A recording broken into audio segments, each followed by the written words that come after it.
Hello friends, welcome back to our channel తాజా jobs info. Friends, ఆంధ్రప్రదేశ్లోని వైద్య ఆరోగ్య శాఖలో కాంట్రాక్ట్ విధానంలో కొత్త ఉద్యోగాల భర్తీ కోసం అఫీషియల్గా నోటిఫికేషన్ రిలీజ్ చేశారు. మరి నోటిఫికేషన్ ద్వారా ల్యాబ్ టెక్నీషియన్స్, ల్యాబ్ సూపర్వైజర్స్తో పాటుగా ఇంకా ఇతర ఉద్యోగాలను కూడా భర్తీ చేస్తున్నారు. భర్తీ చేసిన ఉద్యోగాలకు సంబంధించి ఎటువంటి రాత పరీక్ష లేకుండానే అభ్యర్థిని సెలెక్ట్ చేస్తున్నారు. ఇక సెలెక్ట్ అయిన అభ్యర్థులకు వచ్చేసి పోస్ట్ అనుసరించి శాలరీ కూడా మంచిగానే మెన్షన్ చేశారు. సో మరి మీకు కనుక ఇంట్రెస్ట్ ఉండి ఈ ఉద్యోగాల కోసం అప్లై చేసుకోవాలనుకుంటే ఈ నోటిఫికేషన్ ద్వారా ఎన్ని ఉద్యోగాలను భర్తీ చేస్తున్నారు, ఎన్ని ఖాళీలను భర్తీ చేస్తున్నారు, వీరికి కావాల్సినటువంటి ఎలిజిబిలిటీస్ గురించి, అలాగే రిలీజ్ అయినటువంటి నోటిఫికేషన్ యొక్క పూర్తి వివరాలను కూడా తెలుగులో చెప్తాను. సో వీడియోని ఎక్కడ కూడా స్కిప్ చేయకుండా చివరిలో చూసే ప్రయత్నం చేయండి. ముందుగా వీడియోకి ఒక లైక్ చేసి సపోర్ట్ చేయండి ఫ్రెండ్స్. మీరు చేసే ఒక చిన్న లైక్ ద్వారా ఇటువంటి మరిన్ని జాబ్ అప్డేట్స్ మీ ముందు తీసుకురావడానికి చాలా ఎంకరేజ్మెంట్గా ఉంటుంది. ఇంకా ఇప్పటివరకు మీరు ఎవరైనా మన ఛానల్ సబ్స్క్రైబ్ చేసుకోకుండా చూస్తున్నట్లయితే ఇటువంటి లేటెస్ట్ జాబ్ అప్డేట్స్ కోసం వెంటనే మన ఛానల్ కూడా సబ్స్క్రైబ్ చేసుకోండి.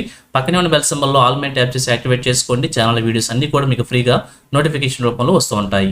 సో లేట్ చేయకుండా డైరెక్ట్ టాపిక్లోకి వెళ్ళిపోదాం. ఫ్రెండ్స్, క్లియర్గా చూడండి, రిలీజ్ అయినటువంటి అఫీషియల్ నోటిఫికేషన్ చూస్తూ ఉన్నాం. ఈ నోటిఫికేషన్ ద్వారా భర్తీ చేస్తున్న ఉద్యోగాలను వచ్చేసి NHNTP స్కీమ్ ద్వారా భర్తీ చేస్తున్నారు. జిల్లా లెపరసీ, ఎయిడ్స్ మరియు టీబీ అధికారి వారి కార్యాలయం అనమాట ఈ యొక్క ఉద్యోగాలను భర్తీ చేస్తున్నారు. సో ఇక ఏజ్ లిమిట్ వచ్చేసి అందరికీ కూడా 45 సంవత్సరాల వరకు మెన్షన్ చేశారు. అలాగే నోటిఫికేషన్లో భర్తీ చేస్తున్న ఉద్యోగాలను మనం ఒకసారి చూసినట్లయితే ఇక్కడ 8 రకాల ఉద్యోగాలను భర్తీ చేస్తున్నారు. పక్కనే వారికి కావాల్సినటువంటి ఖాళీల వివరాలు, శాలరీ డీటెయిల్స్ అని కూడా మెన్షన్ చేశారు.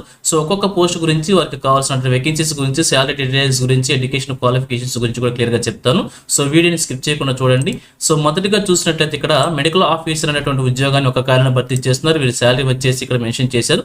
శాలరీ అని కూడా మెన్షన్ చేశారు, క్లియర్గా చెక్ చేసుకోండి. వీరి క్వాలిఫికేషన్ వచ్చేసి ఏదైనా MBBS క్వాలిఫికేషన్ అభ్యర్థులు అప్లై చేసుకోవచ్చు. అలాగే మీకు కావాల్సిన ప్రిపరేషన్ క్వాలిఫికేషన్, ఎసెన్షియల్ క్వాలిఫికేషన్స్ రెండు కూడా మెన్షన్ చేశారు. ఒకసారి చెక్ చేసుకుని అప్లై చేసుకోండి. ఇక సెకండ్ వన్ వచ్చేసి HIV సూపర్వైజర్ అనే ఉద్యోగాన్ని భర్తీ చేస్తున్నారు. వీరికి గ్రాడ్యుయేషన్ ఇదే డిస్ప్లేలో, అంటే ఏదైనా డిస్ప్లేలో గ్రాడ్యుయేషన్తో పాటుగా కంప్యూటర్ ఆపరేషన్స్ గురించి కూడా మెన్షన్ చేశారు. ఈ క్వాలిఫికేషన్ అభ్యర్థులు అప్లై చేసుకోవచ్చు. అలాగే ఎక్స్పీరియన్స్ కూడా మెన్షన్ చేశారు. సో చెక్ చేసుకోండి. ఇక థర్డ్ వన్ వచ్చేసి అకౌంటెంట్ అనే ఉద్యోగాన్ని భర్తీ చేస్తున్నారు. వీరికి కూడా గ్రాడ్యుయేషన్లో కామర్స్ కోర్స్ ఉంటే అభ్యర్థులు అప్లై చేసుకోవచ్చు అనమాట. 2 years ఎక్స్పీరియన్స్ మెన్షన్ చేశారు. ఇక ఫోర్త్ వన్ వచ్చేసి PPM కోఆర్డినేటర్ ఉద్యోగాన్ని భర్తీ చేస్తున్నారు. పోస్ట్ గ్రాడ్యుయేషన్తో పాటుగా 1 year ఎక్స్పీరియన్స్ మెన్షన్ చేశారు. చెక్ చేసుకోండి. ఇక అలాగే ఫిఫ్త్ వన్ వచ్చేసి TBHV NGO లేదా PP అనేటువంటి ఉద్యోగాన్ని భర్తీ చేస్తున్నారు. 3 ఖాళీలు అనమాట. ఏదైనా సైన్స్ గ్రూప్ సంబంధించిన డిగ్రీతో పాటుగా ఇంటర్మీడియట్ సైన్స్ గ్రూప్ సంబంధించిన అభ్యర్థులు అప్లై చేసుకోవచ్చు. అలాగే వీరికి కావాల్సిన ఎక్స్పీరియన్స్ అన్ని కూడా మెన్షన్ చేస్తారు. సో చెక్ చేసుకోండి. ఇక సిక్స్త్ వన్ వచ్చేసి ల్యాబ్ టెక్నీషియన్ LT అనేటువంటి ఉద్యోగాలను భర్తీ చేస్తున్నారు. 3 ఖాళీలను భర్తీ చేస్తున్నారు. వీరు క్వాలిఫికేషన్ చూసినట్లయితే DMLT క్వాలిఫికేషన్ అభ్యర్థులు అప్లై చేసుకోవచ్చు అని చెప్పి క్లియర్గా తెలియజేస్తున్నారు. 1 year ఎక్స్పీరియన్స్ మెన్షన్ చేశారు. సెవెంత్ వన్ వచ్చేసి సీనియర్ ట్రీట్మెంట్ ల్యాబ్ సూపర్వైజర్ అంటే ఉద్యోగాలను భర్తీ చేస్తున్నారు. 6 ఖాళీలను భర్తీ చేస్తున్నారు. వీరి శాలరీ కూడా పక్కనే మెన్షన్ చేసి చెక్ చేసుకోవచ్చు. వీరికి వచ్చేసి BSc MLT లేదా డిప్లొమా MLT క్వాలిఫికేషన్ అభ్యర్థులు అప్లై చేసుకోవచ్చు. వీరికి పర్మనెంట్ 2-wheeler డ్రైవింగ్ లైసెన్స్ కూడా మెన్షన్ చేశారు. సరే చెక్ చేసుకుని అప్లై చేయండి. ఇక ఎయిత్ వన్ వచ్చేసి సీనియర్ ట్రీట్మెంట్ సూపర్వైజర్ STS అని మెన్షన్ చేశారు.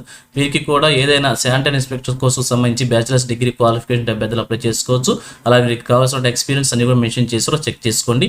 ఈ విధంగా ఈ నోటిఫికేషన్ ద్వారా 8 రకాల ఉద్యోగాలను భర్తీ చేస్తున్నారు. వారికి కావాల్సిన వేకెన్సీస్ కనుక చూసినట్లయితే 18 ఖాళీలని టోటల్గా నోటిఫికేషన్ భర్తీ చేస్తున్నారు. ఇక ల్యాబ్ టెక్నీషియన్ కోర్స్ కంప్లీట్ చేసిన అభ్యర్థులు ఎవరైతే ఉంటారో DMLT కావచ్చు, BSc MLT కాబట్టి వారికి అయితే మంచి అవకాశం అయితే ఉంటుంది. ల్యాబ్ టెక్నీషియన్ 3 ఖాళీలని, ల్యాబ్ సూపర్వైజర్ 6 ఖాళీలను భర్తీ చేస్తున్నారు. టోటల్గా 9 ఉద్యోగాలు ల్యాబ్ టెక్నీషియన్ సంబంధించి భర్తీ చేస్తున్నారు కాబట్టి సో మీకు ఎలిజిబిలిటీ ఉంటే తప్పకుండా అప్లై చేయండి. అలాగే రిమైనింగ్ జాబ్స్ సంబంధించి కూడా మీకు ఎలిజిబిలిటీ ఉంటే తప్పకుండా అప్లై చేసి ఒక ఉద్యోగం సాధించే ప్రయత్నం చేయవచ్చు. ఇక అలాగే నోటిఫికేషన్ సంబంధించి అప్లై చేసుకోవాలనుకుంటే అప్లికేషన్ ఫార్మాట్ కూడా మనకు ప్రొవైడ్ చేశారన్నమాట. ఈ యొక్క అప్లికేషన్ ఫార్మాట్ లింక్ నేను వీడియో డిస్క్రిప్షన్లో ప్రొవైడ్ చేస్తాను. అక్కడ నుంచి డౌన్లోడ్ చేసుకుని అప్లై చేసుకోండి. ఇక ఫైనల్గా చూసినట్లయితే ఈ నోటిఫికేషన్ వచ్చేసి మనకి జిల్లా వైద్య ఆరోగ్య శాఖ అధికారి కార్యాలయం నర్సరావుపేట, పల్నాడు జిల్లా నుంచి నోటిఫికేషన్ రిలీజ్ అయింది. సో భర్తీ చేస్తున్న ఉద్యోగాలన్నీ కూడా కాంట్రాక్ట్ విధానంలో 1 సంవత్సర కాలానికి అయితే మొదటగా రిక్రూట్మెంట్ చేస్తున్నారు. తర్వాత ఎక్స్టెన్షన్ చేసే అవకాశం అయితే ఉంటుంది. ఇక భర్తీ చేసిన ఉద్యోగాలకు సంబంధించి మనం అప్లికేషన్ ఫార్మాట్ చూపించిన విధంగా ఫిల్ చేసి అప్లికేషన్ వచ్చేసి మనం క్యాండిడేట్ వెళ్ళి మాన్యువల్గా సబ్మిట్ చేసుకోవాలన్నమాట. అంటే బై హ్యాండ్ ద్వారా సబ్మిట్ చేసుకోవాల్సి ఉంటుంది. ఇక్కడ అభ్యర్థులు పూర్తి చేసిన దరఖాస్తులను జిల్లా TB అధికారి, పల్నాడు జిల్లా నర్సరావుపేట పాత గవర్నమెంట్ ఆసుపత్రి వారి కార్యాలయంలో అప్లికేషన్ సబ్మిట్ చేసుకోవాల్సి ఉంటుంది. 28/1/2026 నుంచి 4/2/2026 వరకు కూడా అప్లికేషన్స్ మనం సబ్మిట్ చేసుకోవడానికి ఇంపార్టెంట్ డేట్స్గా మెన్షన్ చేశారనమాట. దాని తర్వాత వచ్చినటువంటి అప్లికేషన్స్ స్వీకరించబడవని చెప్పి కూడా క్లియర్గా తెలియజేస్తున్నారు. అలాగే అప్లికేషన్ ఫీజు కూడా మెన్షన్ చేశారు. OC క్యాండిడేట్స్, ఓపెన్ కేటగిరీ క్యాండిడేట్స్కి 500 రూపీస్, SC ST BC క్యాండిడేట్స్కి వచ్చేసి 300 రూపీస్ చొప్పున కూడా మన ఇక్కడ చూపించినటువంటి అకౌంట్ నెంబర్కి ఐఎఫ్ఎస్సి కోడ్ ద్వారా కూడా మనం ఫోన్పే చేసి ఒక కాపీని కూడా మన అప్లికేషన్తో పాటుగా సబ్మిట్ చేయాలని చెప్పి క్లియర్గా తెలియజేస్తున్నారు. సో మరి మీకు కనుక ఇంట్రెస్ట్ ఎలిజిబిలిటీ ఉంటే తప్పకుండా అప్లై చేసి ఒక ఉద్యోగాన్ని సాధించే ప్రయత్నం చేయవచ్చు. సో ఇది ఫ్రెండ్స్ ఈ నోటిఫికేషన్ గురించి. ఇదే విధంగా ఆంధ్రప్రదేశ్లో ఏ జిల్లా నుంచి ఏ చిన్న జాబ్ నోటిఫికేషన్ రిలీజ్ అయినా కానీ వెంటనే మేము ముందు తీసుకొస్తుంటాను. సో మన ఛానల్ సబ్స్క్రైబ్ చేసుకుని డైలీ ఫాలో అవుతున్నాను, ఎటువంటి అప్డేట్స్ మిస్ అవ్వకుండా ఉండవచ్చు. అలాగే నేను నోటిఫికేషన్ పీడిఎఫ్ని వచ్చేసి మన టెలిగ్రామ్ గ్రూప్లో ప్రొవైడ్ చేస్తాను. లింక్ను వచ్చేసి వీడియోకి డిస్క్రిప్షన్లో ప్రొవైడ్ చేస్తాను, అక్కడ నుంచి డౌన్లోడ్ చేసుకోండి. సో ఇది ఫ్రెండ్స్ ఓవరాల్ వీడియో ఇన్ఫర్మేషన్ మీకు నచ్చిందని అనుకుంటున్నాను. మీకు ఎలా అనిపించిందో కింద కామెంట్ సెక్షన్ తెలియజేయండి.